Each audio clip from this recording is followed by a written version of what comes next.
Hello guys, welcome to Nursing Zone. In this video we will cover type 3 hypersensitivity. तो normally हमारी body के अंदर क्या होता है कि जब भी कोई एंटीजन आकर एंटर करता है, इंट्रिंसिक पैथवे से आए, इंट्रिंसिक मतलब उसकी बॉडी के अंदर पहले से प्रेजेंट हो, या फिर एक्सट्रिंसिक पैथवे से आए, एक्सट्रिंसिक का मतलब बाहर से आए। तो एंटीजन जैसे ही ब्लड के अंदर एंटर करता है तो कुछ एंटीबॉडी जनरेट होती है, आईजीजी या आईजीएम भी रिलीज़ होते हैं, पर मोस्टली आईजीजी ही रिलीज़ होती है, बनती है, प्रोड्यूस होती है। और ये एंटीबॉडी क्या करती है, इस एंटीजन के साथ एक कॉम्प्लेक्स बना लेती है। टाइप 3 हाइपर सेंसिटिविटी में ये सेल के पास नहीं जाती। टाइप 2 और टाइप 1 में हमने पढ़ा था कि ये एंटीजन जो है सेल के पास जाकर अटैच हो जाता है, लेकिन टाइप 3 हाइपर सेंसिटिविटी में ये सेल से अटैच नहीं होगा। सो नॉर्मली हमारी बॉडी के अंदर यही कंडीशन होती है, जब एंटीजन आता है तो कुछ एंटीबॉडीज़ जनरेट होती हैं, एंटीबॉडीज़ उस एंटीजन के साथ कॉम्प्लेक्स बना लेती हैं। सो ये क्या होते हैं, रिमूव कर दिए जाते हैं। जैसे मैक्रोफेजेस को पता चलता है कि ऐसा कुछ कॉम्प्लेक्स बना हुआ है ब्लड के अंदर, तो वो उसे इफ़ेक्टिवली रिमूव कर देता है ब्लड से, बाय इनगल्फिंग एंड डाइजेस्टिंग। मतलब उसे खा जाता है, निकल जाता है और उसे डाइजेस्ट कर जाता है। तो यही काम होता है बेसिकली मैक्रोफेजेस का। तो ये थी नॉर्मल कंडीशन की बात। लेकिन क्या होता है जब कॉम्प्लेक्स बहुत ज़्यादा स्मॉल होता है, जब ये एंटीजन एंटीबॉडी कॉम्प्लेक्स बहुत ज़्यादा स्मॉल साइज़ का होता है, तो ये मैक्रोफेजेस जो होते हैं वो उसे पहचान नहीं पाते, और ये जो स्मॉल कॉम्प्लेक्सेस होते हैं ये डिपॉजिट हो जाते हैं ब्लड वेसल्स के आसपास। ब्लड वेसल्स के अंदर जाकर डिपॉजिट हो जाते हैं, किसी एक जगह बंच बना लेते हैं।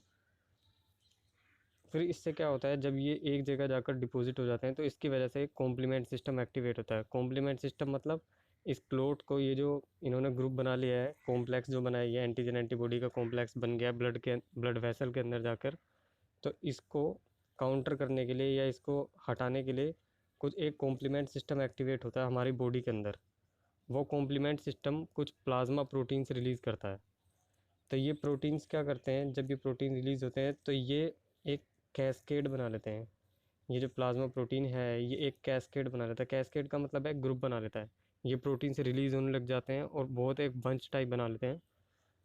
इसकी वजह से क्या होता है, इम्यून जो सिस्टम है हमारा वो एक्टिवेट हो जाता है।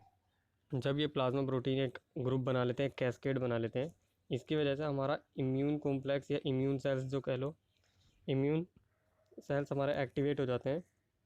इनके एक्टिवेट होने की वजह से बेसिकली इम्यून सेल्स में भी न्यूट्रोफिल्स जो होते हैं वो एक्टिवेट होते हैं टाइप 3 हाइपर सेंसिटिविटी में। सो न्यूट्रोफिल्स जब एक्टिवेट हो जाते हैं तो न्यूट्रोफिल्स फिर धीरे धीरे प्लाज्मा प्रोटीन को पीछा करते करते कॉम्प्लेक्स के आसपास आ जाते हैं। और न्यूट्रोफिल्स के पास हमने पढ़ा था पहले भी टाइप 2 हाइपर सेंसिटिविटी में भी कि ये एफसी रिसेप्टर्स प्रेजेंट होते हैं न्यूट्रोफिल्स के पास। सो ये क्या करते हैं, न्यूट्रोफिल्स आते हैं एंटीबॉडी के साथ एक कॉम्प्लेक्स बना लेते हैं एफसी रिसेप्टर के थ्रू। जब ये कॉम्प्लेक्स बन जाता है रिसेप्टर के थ्रू, तो क्या होता है कि न्यूट्रोफिल्स एक्टिवेट हो जाते हैं और न्यूट्रोफिल्स फिर कुछ डिस्ट्रक्टिव सब्सटेंस रिलीज़ करते हैं।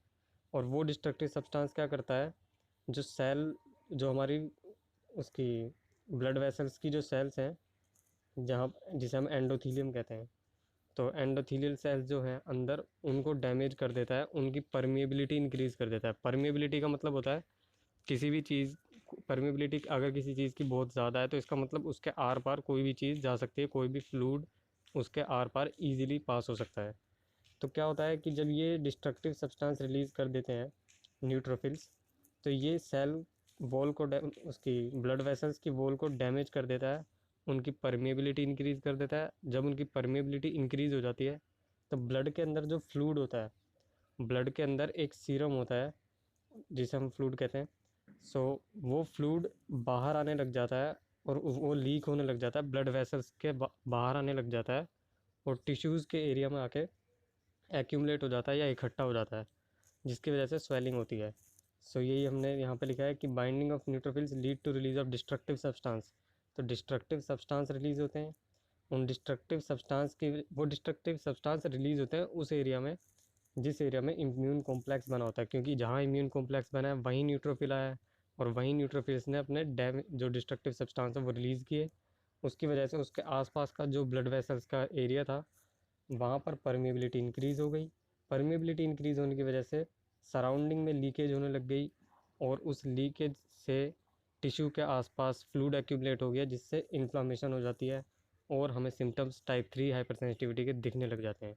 सो ये इसका मैकेनिज्म था पूरा टाइप 3 हाइपर सेंसिटिविटी का। इसके दो एग्जांपल्स हैं, first one is the Arthus reaction and the second one is serum sickness.